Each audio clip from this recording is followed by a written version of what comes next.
Hi everyone, thanks for joining me once again for another round of viewer stories on a Saturday. If you haven't been here before, my name's Peter. I talk about anything Thailand, and today I'm going to be reading out 3 stories from viewers that have been sent into my channel to read out here for your entertainment. Right, before I get into these three stories, I just want to say, look guys, there's 1 or 2 guys have been sending me stories that are obviously fake. I can tell they're fake. They're written in bots such as ChatGPT, I think it is. And what happens, guys kind of put these stories into these bots, send them to me, but it's so obvious they jump out at me, because if a story is written in a bot, it's very flowery and it's just not how people really speak, okay? When I receive a story that a person has written who's been to Thailand and it's a real experience, the guy's kind of poured his heart into the story and you can actually feel the story coming out at you. I can anyway.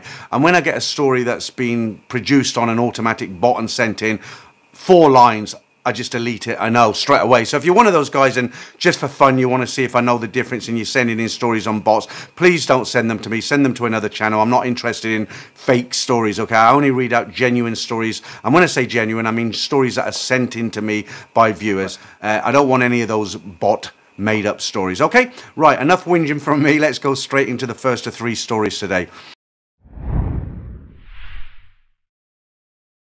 สวัสดีค่ะ In February 2023, I retired at the age of 59 after 41 years at work.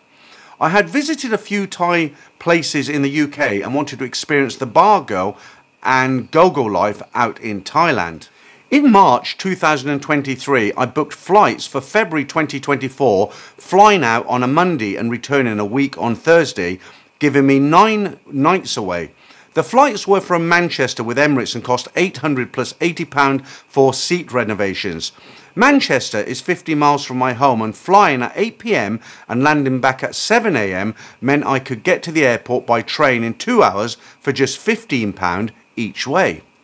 I booked the flights 45 weeks before leaving, and there were times when it seemed a lifetime away, but I managed to keep busy during my first year of retirement.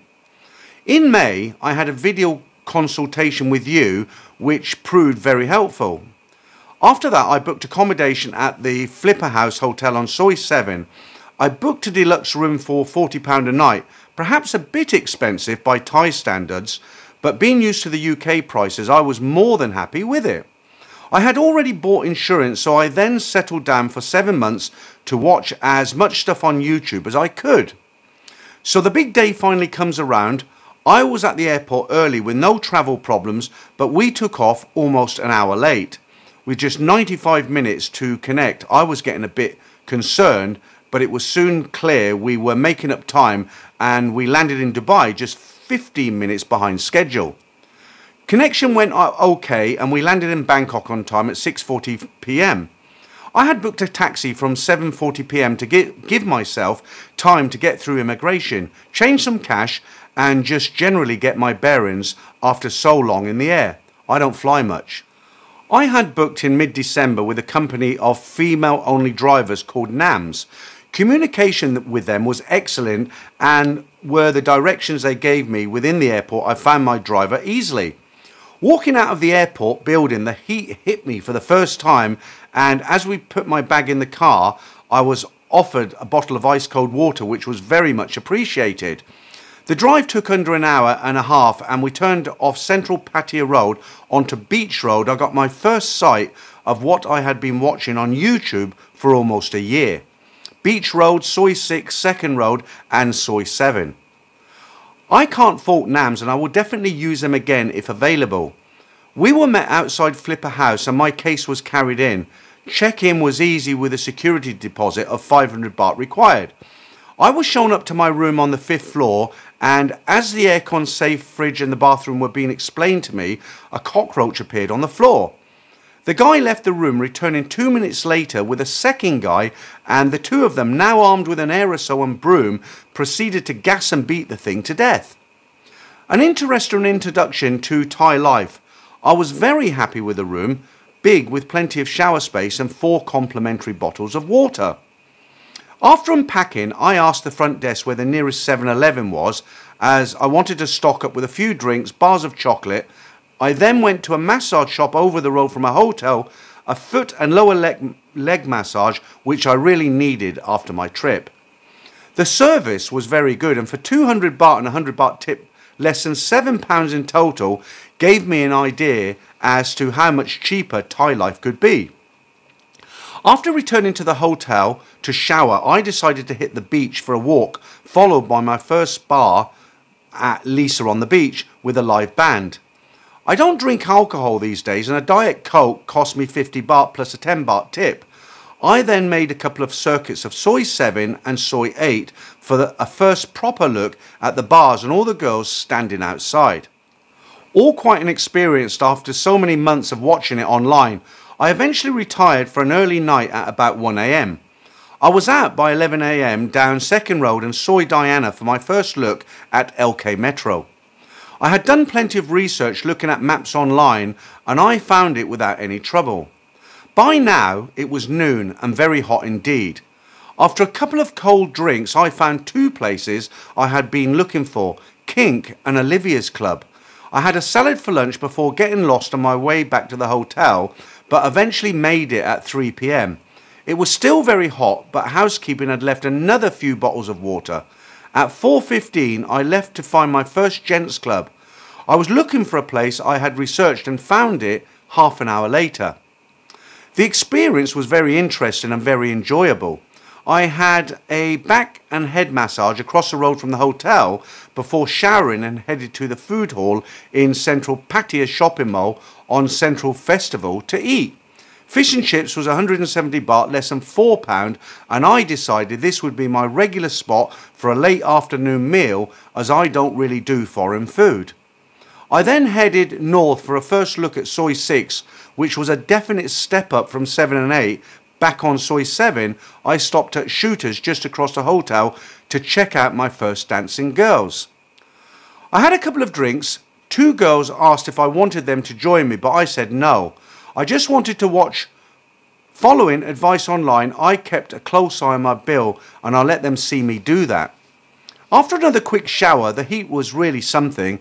It was back down to LK Metro and Fevo Go Bar. As in Shooters, I had two drinks but sat on my own despite a couple of approaches. However, there was a guy alongside me with a girl half on his lap, and it was quite eye-opening to see what they were getting up to in public. I was around the LK Metro area from midnight until about 1:45 AM, and then back at the Flipper House for some well-earned sleep. The next day, I was out after breakfast, 11:45, and I hired a deck chair on the beach for a 3-hour doze. After a couple of drinks at 7-Eleven, I stopped and returned to the hotel for a shower, and I noted that I had managed to sit in some chocolate.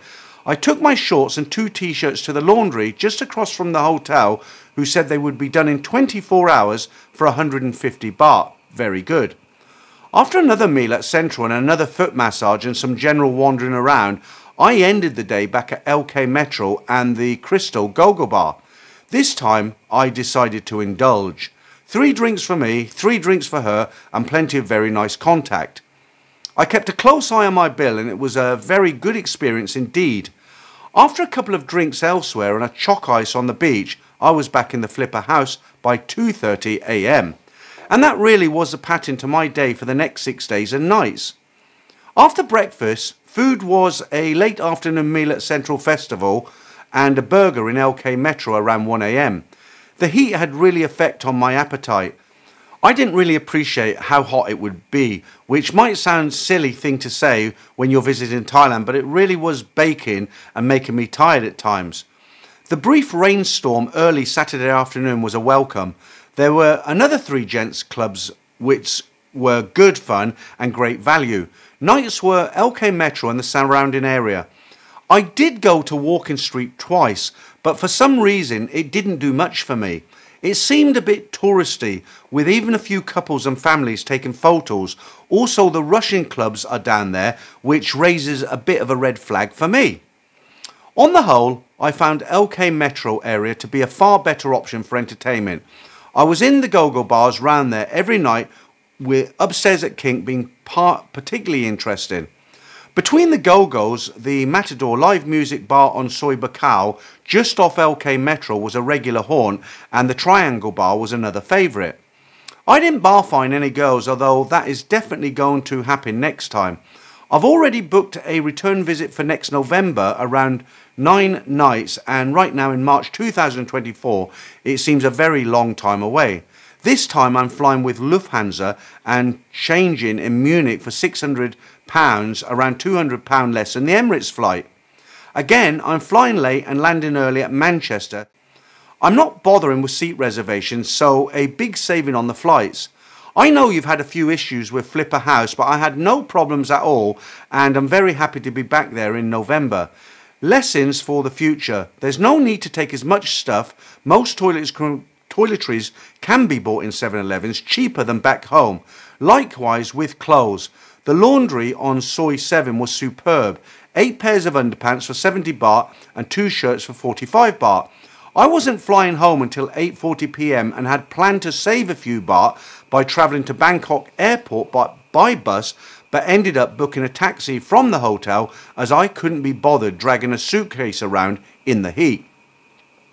I took your advice and I travelled with £50 notes and exchanged at TT Boost for between 44.80 and 45.03 to the pound. I also took some baht in cash, which I got online at 44.22 to the pound, as well as some baht on a Wise card.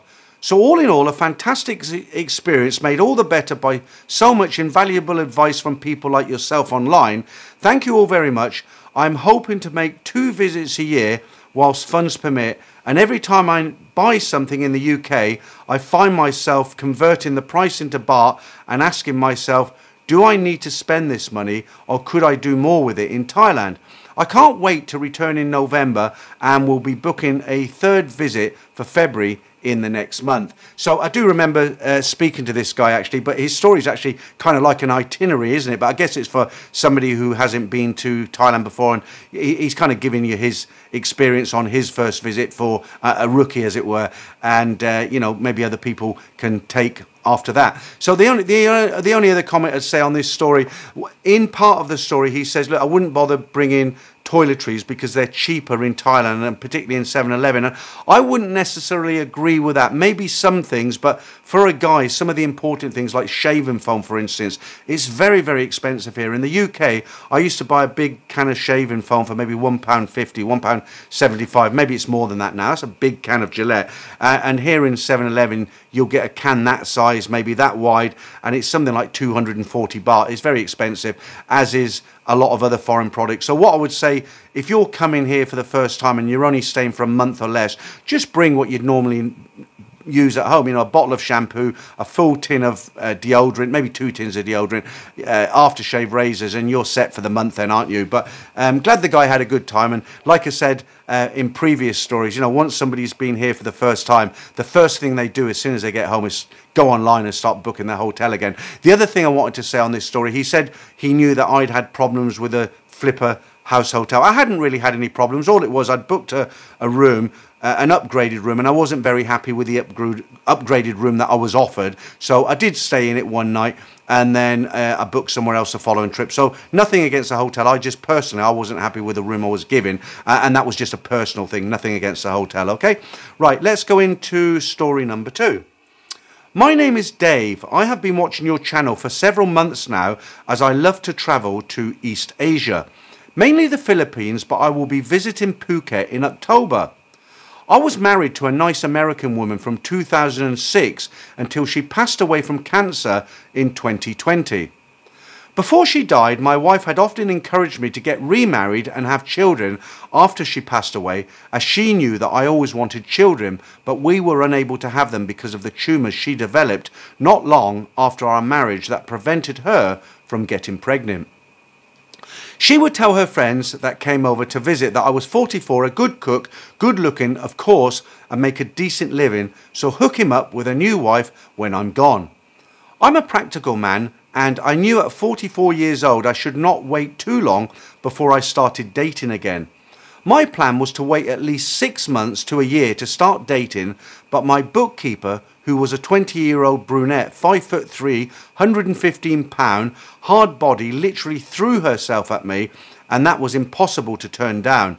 So we started dating, and she was saying she wanted to get married and have children. Her clock was ticking, But about 2 months into our relationship, she decided to go back to her ex and have aerobics with him just one more time to make sure she was making the right decision. When we found out she was pregnant, I was fine with it until I found out that I could not be the father because I was on a business trip during that time frame. Unfortunately, I was not secure enough, not enough of a man to accept her having aerobics with her ex one last time.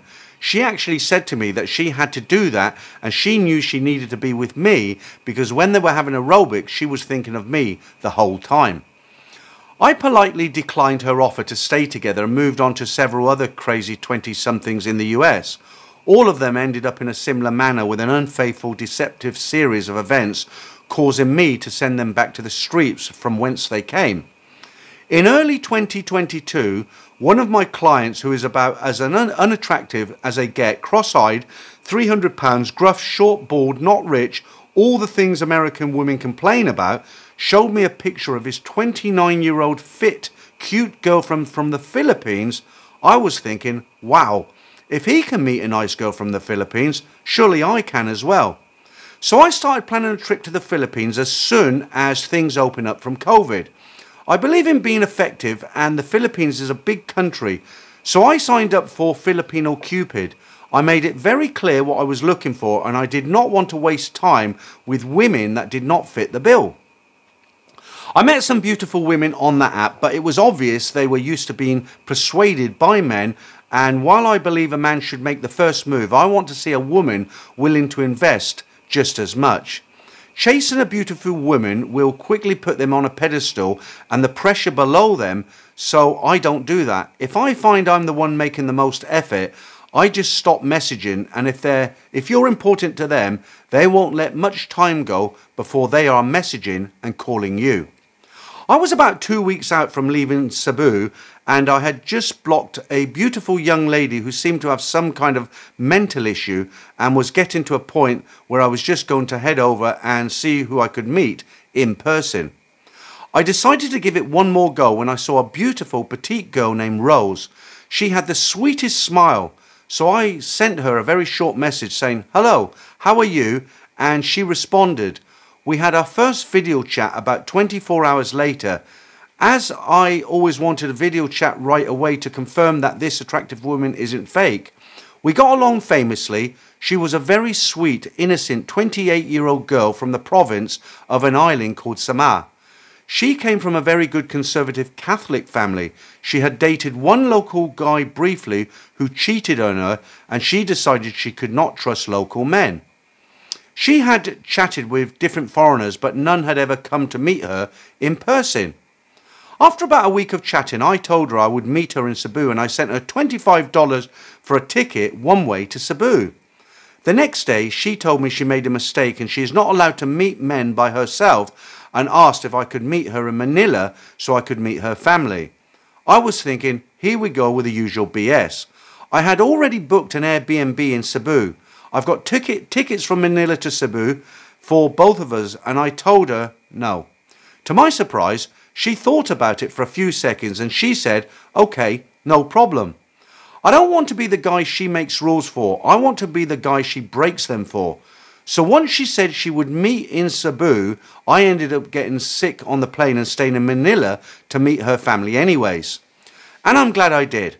Her family was very nice, very welcoming, and I got along great with them. We spent 2 nights in Manila and then went on to Cebu. We got along great, other than she did not cook, and I found myself doing most of the cooking.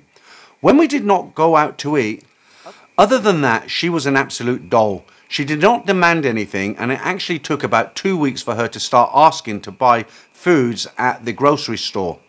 Foolish me, I thought she loved all the same food I did, but in reality, she did not feel right asking me to buy her anything. I spent 3 weeks with her and took her back to her family. Warning, do not trust your girlfriend to get you to the airport on time. I ended up missing my flight because time is not really their strong point. I came back to the US as I have a business to run and it doesn't make near as much money without me. But I booked a ticket back to the Philippines 7 weeks later. As crazy as it may sound, I took an engagement ring with me this time and I proposed to her in front of her family. She said yes, of course, and we became officially engaged. I made a total of 6 trips over there over a year and a half. We saw a lot of different islands. We talked every day on video call. I got to know her family, especially her little sister, who has a near perfect English. She moved to the US in January 2024, and we are now trying to have our first child. She has learned to cook, she keeps the house very clean and even helps in my business. She finds anywhere she can help out and adds value to my life however she can. She is already great friends with my mother and my family. They absolutely love her. I know men will say I'm making a mistake and taking a huge risk bringing her back to the US, but any marriage is a risk. And I am old enough to have dealt with enough women to see a woman with the qualities of a wife. Thank you for taking the time to read out my story. Do you know what? Isn't it really, really refreshing? Isn't it nice to get a really successful story? And this guy actually sent me a whole bunch of photographs, which obviously I can't put online and make public. He just sent the photographs for me, and his wife is utterly beautiful, lovely girl. And I'm sure when they replay this story, or when the guy plays the story for his wife and I make that comment, I'm sure that's going to put a big smile on her face. Okay, so well done to them too, and I'm sure it will continue to be very, very successful. Now, on the subject of success stories, this next story, the last story, quite a long story. It's a story I read out about 3 years ago on this channel when I didn't have as many subscribers, but it's such a good story. I was going through the older stories. It's such a good story that I thought I've got to read it out one more time, and I'm going to read it out for you today. And I don't want to give the end away. It's a fairly long story. We'll talk a little bit more about it at the end, okay? My name is Alan, and at the time I was 43, but a very fit 43-year-old, and I live in London. My story is about my 3rd trip, but I feel I need to give you some background. My brother and my friends have been coming to Thailand for many years, but as I was married, I never made the trip. However, in 2014, I went through a bitter divorce, and my brother convinced me to go with them to Pattaya. I knew what the deal was, and I knew what went on, so I worked hard and saved up my money, and we came out to Pattaya in February 2016. We visited all the usual spots like Soi 6, LK Metro, and of course, Walking Street. I was a proper butterfly, spending time with every girl that took my fancy, and I had a great time. On my return to the UK, I rebooked to go back out to Thailand in April for Songkran. This would be my 2nd trip, as I had now been bitten by the Pattaya bug. I'm not going to say much about this trip, as it was virtually the same as the last one. Lots of mongering, drinking and partying. I like to post things on Facebook, but on my Facebook friends list consists of family, work colleagues and close friends, and I really didn't want them finding out about my mongering. So I decided to create another Facebook profile, but this time I blocked all the people that needed to be blocked, except my friends that came out with me to Thailand. I started to send out friend requests to girls all from Thailand, and before long, my friends lists had grown. Now, on one occasion, I came across a Facebook profile of a girl that I instantly liked, so I sent her a friend's request, which she accepted. I went through her photos and posts like a stalker and saw that she was hooked up with a local guy from Bahrain. I couldn't believe it, but I'm not one of those guys that will try and poach another man's girl. It's just not me. However, all the while, I wished I could be with this girl as I really liked her. I had decided to go back out to Thailand in October, and this would be my 3rd trip of the year. My brother decided he would join me. This time we were going out for 2 weeks. We were joined by 4 other friends who had never been to Thailand, and their more friends would join us a week later. We landed in Bangkok and took a taxi straight to Pattaya for 2 nights. We then headed over to Koh Samui for 2 nights. We decided to take some girls with us to Koh Samui to keep us company. We returned to Pattaya and paid the girls for their time and said our goodbyes. Everyone was happy. Here we are back in Pattaya, where I had no intention of staying with just one woman.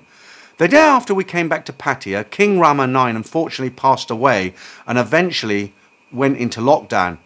No bars or clubs were allowed to be open on the first night, so we decided to go to the Mayor Cineplex cinema at the Avenue Mall. I phoned a freelancer and asked her if she wanted to join me, which she said yes. On our way back, there is a bar complex between the Avenue Mall and Soy Diana, and we realised a bar was open but with no music and dimmed lights. So we stopped off for a drink. The bar only had about 6 girls and the mama-san. I knew the girls probably hadn't made any money this night. I decided I would ring the bell. Big mistake. From nowhere, another 8 girls came running and we were shocked. All of a sudden, 7 staff turned into 14. However, I didn't argue with them. I just paid the bill and left and never went back to that bar again. The following night, the bars and clubs were allowed to open but had to keep the music low and they had to close by midnight. My friends and I went out during the day and did the usual bar crawls, and that evening we went to our usual venue on Walking Street, Club 808. The next morning, I got a message from the girl that I liked, the one who was living with the guy in Bahrain. She sent me a message with an emoji of a dancing girl, which surprised me. Had she seen me yesterday, and if so, where? I messaged her back asking her if she had seen me, and she said yes, in Club 808. She said she saw me dancing on the stage, and I instantly felt embarrassed. I don't know why I felt that way, as I normally wouldn't care if someone saw me dancing. I asked her why she didn't come over and say hello, to which she replied she still felt shy. I then told her if she saw me again to come and say hello. That evening we went back to 808 and we were joined by friends of mine who live in Pattaya. We were in the VIP section in 808 when I seen my Facebook girl in the crowd with her friend. I waved her over and introduced myself and asked her if she wanted a drink. Her name was Nat and we had a drink together. As the club was closing at midnight, we all went our separate ways and I went back to my room alone. Later, Nat messaged me and thanked me for the drink. The next day, I was out and about bar hopping and ended up in Soy 6. As I had an exhausting day, I had decided that I would call it a night at 11 p.m. and head back to my hotel to rest. Out of the blue, I get a message from Nat asking if I was coming to Club 808. I told her I was tired. She then said she came to Club 808 to see me and she was waiting for me. I decided to rush back to my hotel, have a shower and head over to 808 to meet Nat. I got there just as the club was closing, but I managed to find her in the crowd. I asked her if she would like to get some food. She said yes, so we headed over to the Kiss restaurant on the corner of 2nd Road and Soy Diana. The location was ideal for me as I was staying at the LK on Soy Diana, which I believe is now called the LK Residence. We sat there eating and talking and I asked her about her Bahrain boyfriend. She told me that they had split up and that there is the reason she came back to Thailand. Nat told me that she was from Udon Thani and that she has a 2-year-old daughter from a previous Thai partner who died in a motorcycle accident before her daughter was born. We went back to my room for more drinks and had an enjoyable night. In the morning, I had made plans to meet my friends and I told Nat that I could not take her with me. So Nat got ready and before she left, I offered her some money to compensate her for her time, but she refused to take the money from me. So Nat got ready and before she left, I offered her some money to compensate her for her time, but she refused to take the money from me. Later that day, I made plans to meet up with Nat again. I actually ended up spending the rest of my holiday with Nat, which was amazing. She showed me around and I actually got to see another side of Pattaya. We both talked about our lives. She told me that she originally came to Pattaya after her daughter was born as she needed to earn money to support her daughter and her mother. Nat also told me that when she was with her Thai partner, they both worked at a 7-Eleven and they were very content with life. After her parent died, Nat found herself alone and had to support her family, and unfortunately, working in a 7-Eleven on her own just didn't bring in enough salary to support them all, which is why Nat decided to come to Pattaya and freelance. Nat wasn't a greedy girl. Sometimes she would offer to pay for drinks. I would normally pay for a bottle when she went to a club, 888, and she would pay for the mixers. In fact, I'm sure I saved more money than I spent on Nat due to the money that she saved me bargaining when out and about in Pattaya daily. My time in the land of smiles had come to an end and it was time to fly back to the UK. I told Nat that I really liked her a lot, but I couldn't afford to look after her full time. She told me that she wasn't looking for a sponsor, but that I also had to understand that she needed money to support her family, so she had to work, and working in Pattaya normally meant just one thing for a girl. Once I was back in London, we talked all the time. I found myself totally falling in love with Nat over time, but I hated the fact that she was working in Pattaya. 6 weeks had passed and it was killing me thinking about her, so I decided to take a second job as a delivery rider delivering takeaway food across London. I told Nat that from now on I was going to support her and that I wouldn't take no for an answer. I also told her that if she felt the same way that I did, she would go back to her village and look after her daughter. She reluctantly agreed because she didn't want to put pressure on me. Now I know you and your listeners are probably thinking about that this guy is stupid, and in all honesty, if the shoe was on the other foot, I would have thought the same, but something inside me said, just do it. This is where the problem started. My friends found out and all hell broke loose. They told me, she's going to take you for everything. You can't trust a Thai bar girl. If you go down this road, you can forget about being friends with us. It got so bad that they blocked me on our WhatsApp group. My brother had the same negative attitude and I couldn't turn to my family for help. I was literally on my own. At the end of the day, I'm a grown man, and for better or worse, it was my decision and one that I would have to live with. I talked with Nat 2 or 3 times a day, every day, but I never told her what was happening my end. I sent her money and she was very grateful and stayed with her daughter in the village.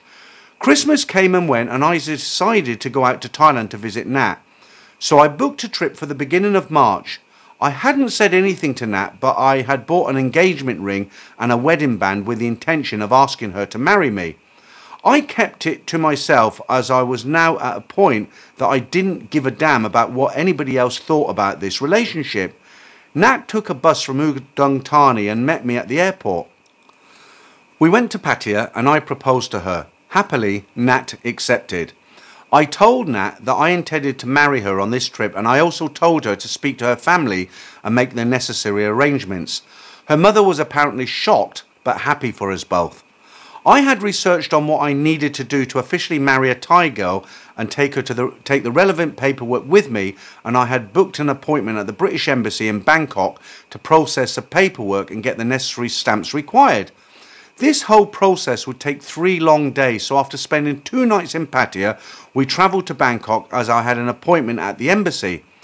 Paperwork stamped, it was then off to the Ministry of Foreign Affairs, where we found a guy who took care of the translations that were needed, and they would wait in line and submit the paperwork for us.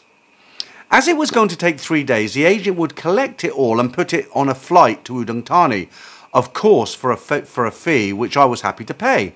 This allowed us to go and travel to Udon Thani and start preparations for the wedding. I knew a dowry was due, and this is very common in my culture too, as my parents were both from Bangladesh, but we were all born and brought up in England. I asked Nat how much I was expected to give. She told me that it was up to me and her mother would be happy with any amount, so I decided I would give 150,000 baht, which is about £3,500 or 3,800 US dollars at the exchange rate at the time. Our wedding was small with about 40 to 50 close family friends, and it was held at her mother's home. We had a great time and I was made to feel very welcome by all of the wedding guests. The following day we got a message that our documents were now on a Nok Airways flight, so we made our way to the airport and picked them up. The following day we were at the local registry office getting married, officially stamped and approved by the Thai government. Not long after this had all been completed, I flew back to the UK and applied to bring Nat back to the UK on a spouse visa. Eventually my brother and my friends found out about the marriage, and after this they all calmed down and went back to how they were previously. I returned to Thailand at the end of April and spent 3 weeks with my wife and new family and had a great time. My wife's visa was granted at the end of August 2017. I flew back to Thailand for a week to bring Nat back to the UK to start our new life together. My family finally introduced to Nat and she was made to feel welcome. Nat got on with everyone so well, even my brother who had said he didn't want to have anything to do with her. My friends also came around and now they have the utmost respect for Nat. They apologised to me for the way they had behaved, so I forgave them. Nat started work at my friend's restaurant, as she explained that she did not want to put pressure on me to send money back to her mother and daughter, so she worked very hard to be able to send a good amount of money back to her family every month. After 2 years in my friend's restaurant, Nat managed to get a job working at a Hilton hotel with a much better salary and a better working conditions. Nat even managed to buy land back home eventually for her family. We have been married for over 4 years now, and she still takes care of me so well. Every day after work, Nat will check that I've had a hot meal. If I haven't, she will cook one for me. Nat has supported me throughout some difficult times, especially after losing both of my parents. My parents adored Nat, and she adored them. I will be 48 years old at the end of the year. We are planning to return to Thailand full-time when I retire at 55. I know a lot of the stories that you receive from other guys always end in disaster. Well, at least most of the time, however, I truly believe that you can find a nice, decent girl that truly wants to be involved in a relationship and just wants to support her family back in Thailand. I'm very lucky. I met a freelancer in Pattaya, and I could have been one of the above-mentioned stories. However, everything up until now has worked out perfectly, and both Nat and myself are very happy. We are both hoping to visit Thailand for 8 weeks at the end of December. I hope you and your viewers enjoy my story, and I hope to catch up with you once I'm in Thailand. So another good success story there. I mean, it's true what he's saying. I mean, it's not absolutely impossible, but I just think you're making the odds for yourself very... it's a long shot, isn't it? Because you know all the crash and burn stories about guys who have made relationships with bar girls and freelancers, and most of them don't work out. And there is a couple, I mean, we've read a few stories out on this channel where they have worked out. There was Liam's story. He married a freelancer from Phuket. We read that out a few weeks ago, and this story now. So it's not beyond the realms of impossibility. Of course it's not. But I think for most people, it's a big gamble to take. You know, each person has to make their own individual choices. It's not for me to kind of sit here and preach and judge others, is it really? So, okay, so that's the end of the story session today. I'll end as I do on many, many occasions. I'm now running short once again on stories, and you will find from time to time, if I've got a couple of stories, but I'm running short towards the end of the upload, I might pick out one or two of the older stories, but the better stories to reread, so you've got a full 30 to 40 minute upload. Okay, guys, that's it. Thanks very much, as always, for putting up with me for another week, and I'll be back with some more stories next week. Thanks a lot, guys.